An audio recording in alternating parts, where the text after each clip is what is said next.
Good morning, student. Once again, welcome back to your online classes. Students, in previous video, I have told and I have explained the first part of the chapter. The chapter name is Homeless. It is a poem.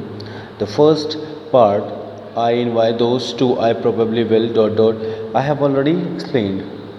In this poem, the narrator is asking about that कि he is homeless and he is envoy to those who have their own house.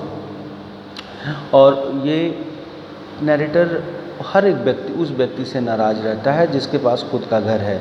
Narrator के पास अपना खुद का घर नहीं है, तो वो सारी बातें बताता है कि उसको पहले भी वो किसी अजनबी के घर पे किराए पे रहता था और आगे भी हो सकता है वो रहे.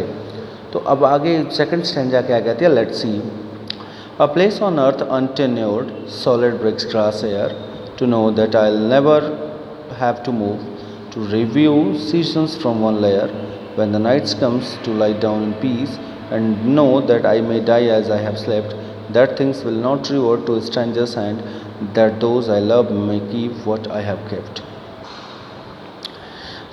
सेकेंड पार्ट पे क्या कहते हैं, नरेटर कहता है कि मैं एक ऐसे प्लेस पे जाऊंगा अर्थ पे, अनटेन्योर्ड का मतलब यहाँ पे होता है कि नॉट परमानेंट, ठीक है. Place on earth and solid bricks grass air, और बहुत सारे ऐसे जगह हैं यहाँ पे सॉलिड है, ब्रिक्स है, ग्रास है, हवा है. तो मैं एक ऐसे घर में रहने की कोशिश करूँगा, एक ऐसे जगह खोजूँगा जहाँ पे कोई पैसा ना देना पड़े. To know that I will never have to move, मुझे जानते हुए कि मैं फिर उसके बाद वहाँ से कहीं नहीं जाऊँगा. मीन्स वो मेरा परमानेंट घर होगा, घास का होगा, फूस का होगा, पत्थर का होगा, बट वो मेरा परमानेंट घर होगा. मैं वहाँ से, और मुझे कोई किराया भी नहीं देना होगा, मैं वहाँ से कहीं नहीं जाऊँगा. To review seasons from one layer, और वहीं से फिर बैठे हुए सारा सीजन्स को रिव्यू करता रहूँगा. When the nights comes to lie down in peace, जब रात आएगी मुझे शांति में सुलाने के लिए. दैट मीन्स कि जब मेरी मौत आएगी, जब मैं मर जाऊँगा, मेरी मृत्यु हो जाएगी. और and know that I may dies as I have slept, और पता है जैसे कि मैं सोऊंगा, जैसे मेरी मृत्यु, जैसे सोना एक तरीके से मृत्यु के समान होता है कि जैसे अगर मैं सो जाता हूँ तो मान लेता हूँ कि मेरी मृत्यु हो गई है.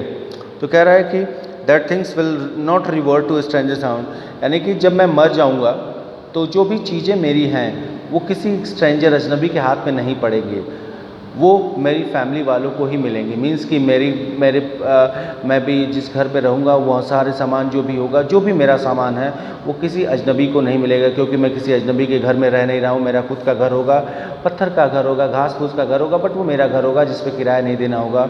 और फिर कह रहा है कि मेरे मरने के बाद वो किसी अजनबी के हाथों में मेरे सामान नहीं लगेंगे, वो सब अगर मिलेगा तो सिर्फ मेरी फैमिली को मिलेगा.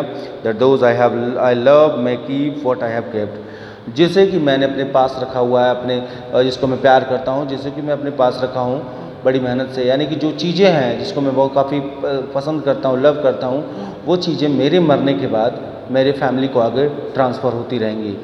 क्योंकि मैं जब किसी दूसरे के घर पे नहीं रहूँगा, अजनबी घर पे नहीं रहूँगा, तो वो सारी चीज़ें कोई अजनबी पाएगा नहीं. वो कोई भी पाएगा वो मेरे फैमिली मेम्बर में से ही कोई पाएगा. तो स्टूडेंट्स, ये था poem homeless.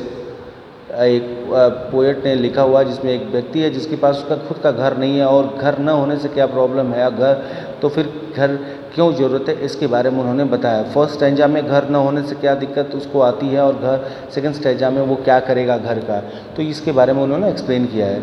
So I hope you will better understand. If you have any problem please consult to me.